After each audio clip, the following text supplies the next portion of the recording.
আরো একটি বড় ইলিশ, মাশাআল্লাহ, পদ্মার তরতাজা ইলিশ। হ্যাঁ, একদম লাল সোনালী বর্ণের ইলিশ। একদম পদ্মা নদীর ঢেউয়ের সঙ্গে প্রতিদিন লড়াই করেই বেঁচে থাকে হাজারো জেলে পরিবার। পদ্মা নদীর জেলে জীবন বলতে যতটা সহজ কিংবা সুখের জীবন মনে হয়, প্রকৃত অর্থে ঠিক ততটা সুখের জীবন নয়। আজকের প্রথম খেয়া শেষ। জালের প্রথম খেয়াতে প্রায় 8টি ইলিশ উঠেছে। জেলেদের একমাত্র ভরসা এই খরস্রোতা পদ্মা নদী। এই যে আরো একটি একদম বর্ষা তাজা ইলিশ যেটা বলে, মাশাআল্লাহ, এই যে একদম নড়তেছে। পদ্মা নদীর একদম তরতাজা ইলিশ। এখন পর্যন্ত আল্লাহর রহমতে 3টি ইলিশ উঠেছে। এটা একদম তরতাজা।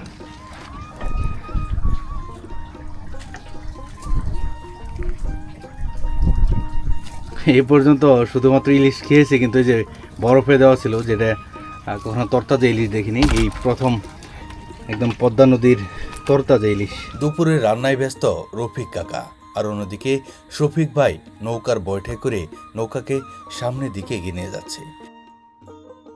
পদ্মা নদী থেকে সারারাত মাছ শিকার করার পর সেই মাছগুলো বিক্রি করার জন্য নিয়ে গেছে এপারের সুরেশ্বর সকাল বাজারে।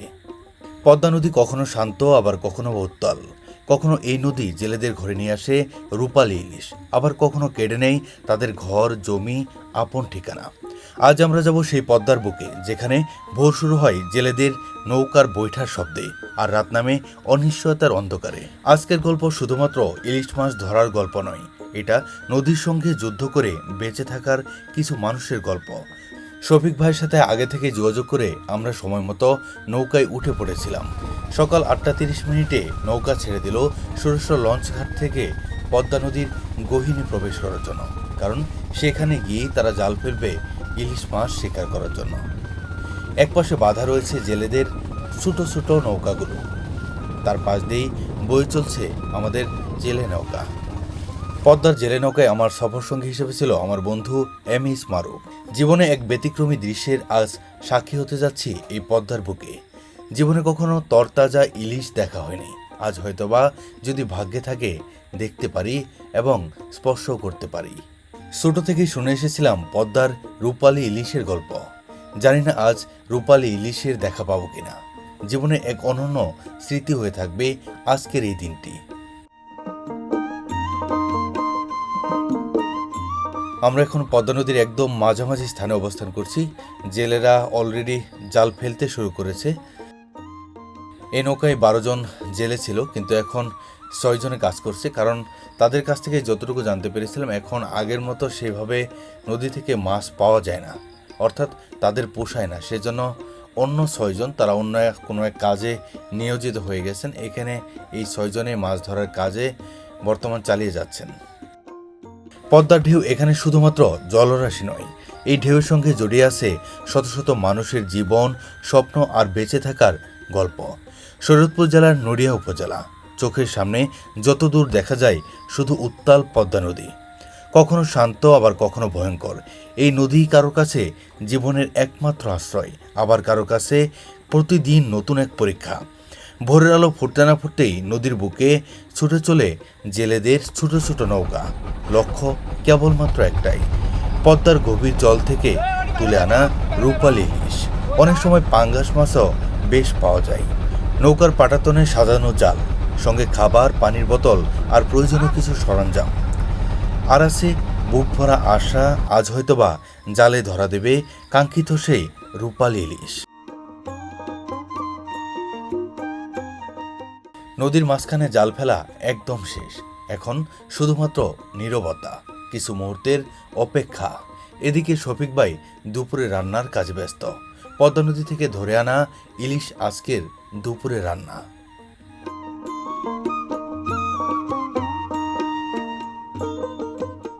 নদীতে ফেলা জালের প্রতিটি টানে থাকে জেলেদের চোখে উৎকণ্ঠা, কারণ এই জালের উপর নির্ভর করে একটি পরিবারের আজকের খাবার, সন্তানের পড়াশোনা কিংবা ঘরের নিত্য প্রয়োজনীয় দিনের খরচ। জেলেদের কাছে নৌকাই তাদের কর্মস্থল। এই নৌকাতেই কাটে ঘন্টার পর ঘন্টা, কখনো দিন আবার কখনো রাত। শফিক ভাই বৈঠাই করে নৌকার দিক ঠিক করে নিচ্ছেন, কারণ নৌকা কোন দিকে যাবে সেটা শফিক ভাই নিয়ন্ত্রণ করছেন।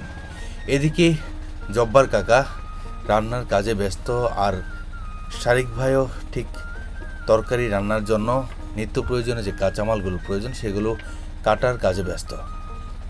আসলে জীবনে প্রথম এক অনন্য অভিজ্ঞতা। আমি আমার জীবনে কখনো জেলে নৌকায় থাকা হয়নি কিংবা তাদের সাথে সময় কাটানো হয়নি। এটা আমার জীবনের জন্য এক ব্যতিক্রমী স্মৃতিময় অভিজ্ঞতা।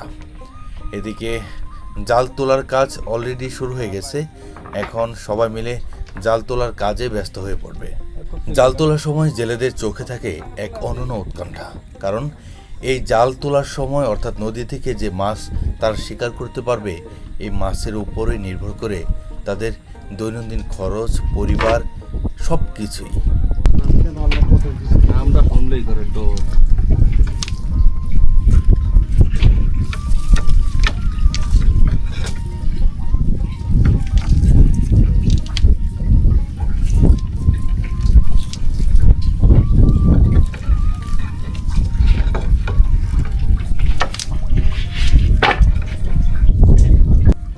আমিও তাদের সাথে যুক্ত হয়েছিলাম জাল তোলার কাজে। জেলেদের মতো আমারও চোখে ছিল উৎকণ্ঠা। জানি না আজ কতটা ইলিশ মাছ পাবো আমরা।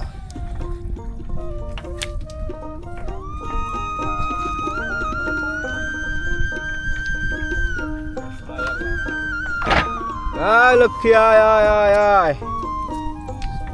আমার বন্ধু মারুফ ইলিশ মাছকে লক্ষ্মী বলে সম্বোধন করে ডাকতেছিল, আয় লক্ষ্মী আয় আয়।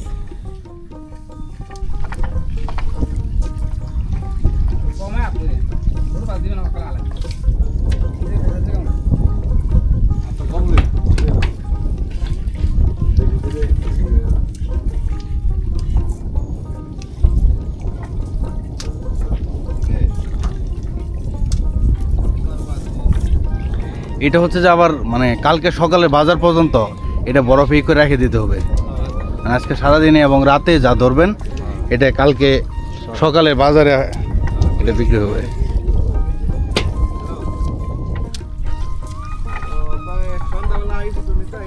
মাছ নাই তো, মাছ থাকলে মানে দেখা যাচ্ছে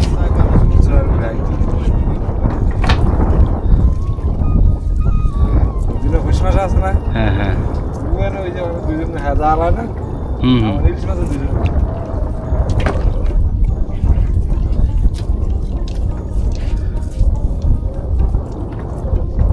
এই সময় দেখলে তো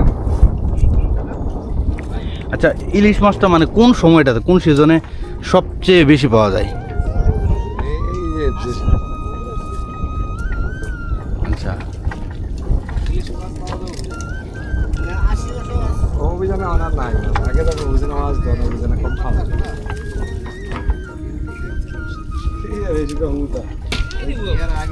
বৈজ্ঞানিক, এই যে ইঞ্জিনিয়ার বৈজ্ঞানিক ভক্কু। মাশাআল্লাহ, আলহামদুলিল্লাহ, দেখি ইলিশ মাছ উঠে পড়ছে। জীবনের প্রথম ইলিশটা, একটু তাজা ইলিশটা ধরি। আল্লাহু আকবার। মেহমানদের জন্য আল্লাহ পাঠাই দিচ্ছে, আরো পাঠাবে। একদম তাজা ইলিশ। এটা কি পকেট কুনমিরা কাকা? এটা মনে হয় নাকি?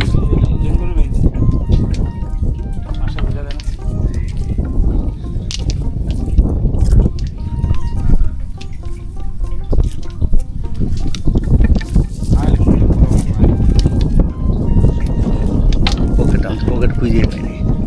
মাশাআল্লাহ, একদম পদ্মার তরতাজা ইলিশ। আমি আমার জীবনে প্রথম যে তরতাজা ইলিশ দেখলাম এবং এটা হাতে নিলাম এই পদ্মা নদী থেকে। যে ভাইরা জাল তুলতেছে,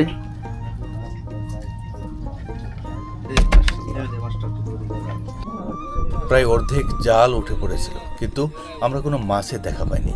সকলে একটি দুশ্চিন্তার মধ্যে পড়ে গিয়েছিলাম, আসলে আজ কি মাছ পাবো? আসলে জেলেরাও অনেক সময় দিনে দুবার খেয়া দিয়েও তারা মাছ পায় না, কিন্তু জানি না আজ কি হতে চলছে।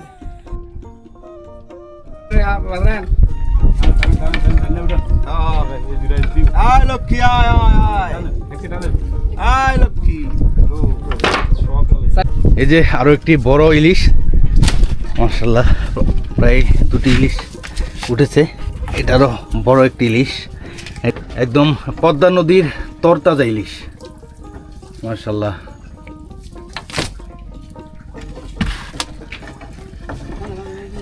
আরো ডাক দে, তুই ডাক না দিলে তাই আছে না, ডাক দে, তুই বেশি করে ডাক দে। আয় লক্ষ্মী আয় আয় আয় আর কি মেয়েরা কেন শোনা মনে করে তুই ডাকতে থাক, ডাক।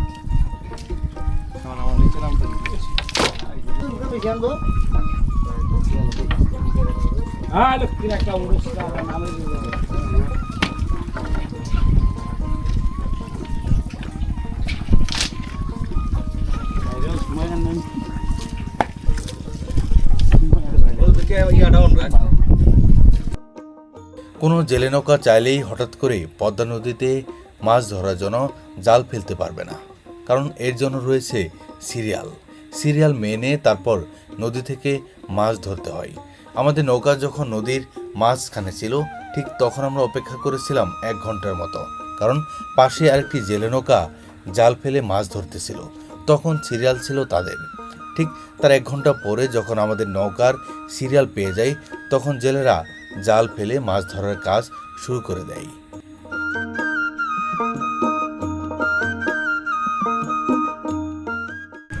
ইলিশ ডিম দেয় কোন সময় বেশিরভাগ, মানে হ্যাঁ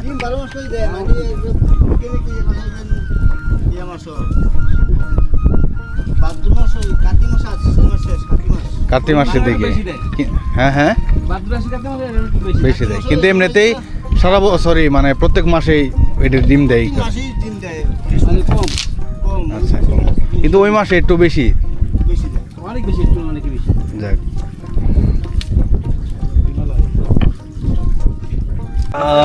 আরো একটি ইলিশ, একদম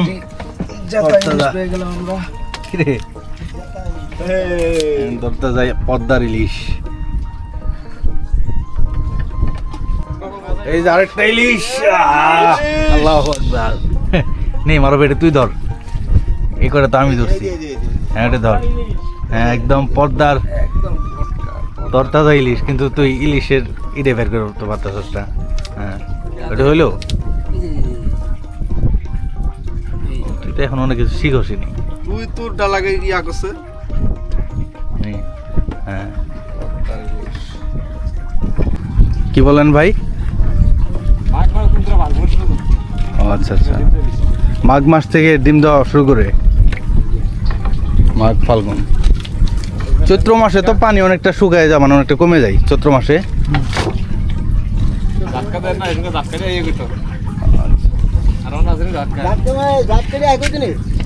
মাছটি আছে না, মাছের ডিমগুলো ফুটে আসে, জাটকা মাছ হয়। কার্তিক মাসে যে ডিমগুলো ছাড়ে ফুটতে 6 মাস লাগে। এই যে আরো একটি একদম বর্ষা তাজা ইলিশ যেটার বলে, মাশাআল্লাহ। এই যে একদম নড়তেছে, পদ্মা নদীর একদম তরতাজা ইলিশ। এখন পর্যন্ত আল্লাহর রহমতে 3টি ইলিশ উঠেছে, এটা একদম তরতাজা।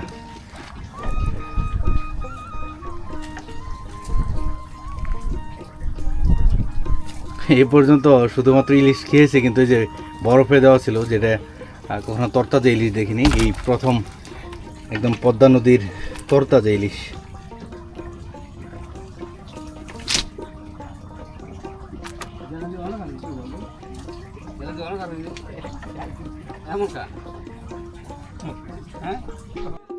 আমাদের জাল তোলা একদম শেষের দিকে, অর্থাৎ 2/3 জাল ইতিমধ্যে তোলা হয়ে গেছে। জানি না আরো মাছ পাওয়া যাবে কিনা। আরো একটি বড় ইলিশ, মাশাআল্লাহ, পদ্মার তরতাজা ইলিশ, একদম কাশি কাটা। হ্যাঁ একদম লাল সোনালী বর্ণের ইলিশ। ও এটা একদম বর্তা আছে, দেখা যায়। মারুফ ডাক দে, তোর লক্ষ্মী দে। হ্যাঁ জেলেদের কাছ থেকে যতটুকু জানতে পেরেছি, দিনে 2 বার তারা সিরিয়াল পায়। একবার সকালে আরেকবার রাতে। এই দুবেলা খেয়া দিয়ে যতটুকু মাছ ধরে এতেই চলে তাদের সংসার। যে আরো একটি ইলিশ উঠেছে, যদি দেখাই তোমার হাত। ও এটা তো একদম তোর ভর্তা দেখা যাইতেছে, একদম টাটকা ইলিশ। মারো, খাবি নাকি? একদম তরতাজা ইলিশ, চাইলে কাঁচা একটা খাইতে পারো।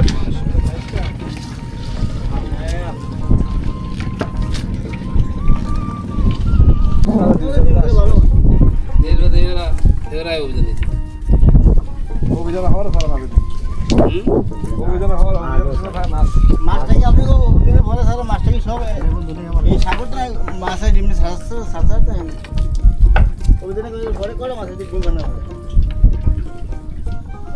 বেশি আনবো হ্যাঁ লক্ষ্মী একটা অনুষ্ঠান নামে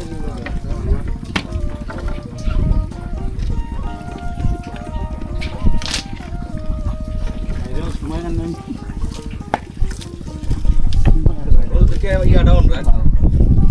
বিচার হইব মনে করো।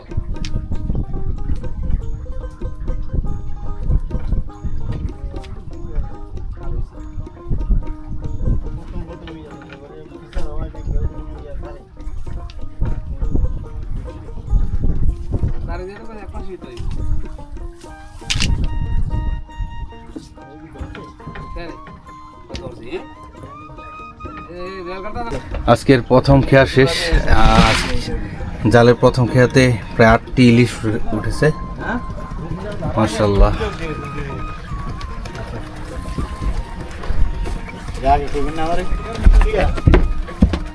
এখন তো তাহলে যে জাল ঠিক করতে হবে, তারপরে আবার পরের খেয়াও নাকি? আবার রাত্রে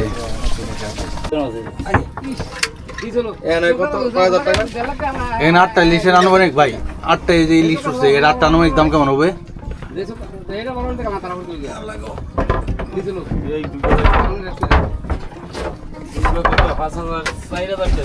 $4,000 মতো হবে। ইলিশ মাছগুলো এখন পানি দিয়ে পরিষ্কার করে তারপর বরফের বক্সে রেখে দিবে, কারণ এই মাছগুলো আবার বিক্রি করতে হবে আগামীকাল সকালে, অর্থাৎ আগামীকাল সকালে সুরেশ্বর সকাল বাজারে বিক্রি করতে হবে। তো এই পর্যন্ত এই মাছগুলোকে ঠিক রাখার জন্য বরফের বক্সের মধ্যে রাখতে হবে। আজকের প্রথম খেয়াতে 8টি ইলিশ উঠেছে। এটার আনুমানিক যতটুকু দাম জানতে পারলাম, 4 থেকে 5,000 কিংবা 6,000 টাকা পর্যন্ত সর্বোচ্চ হতে পারে।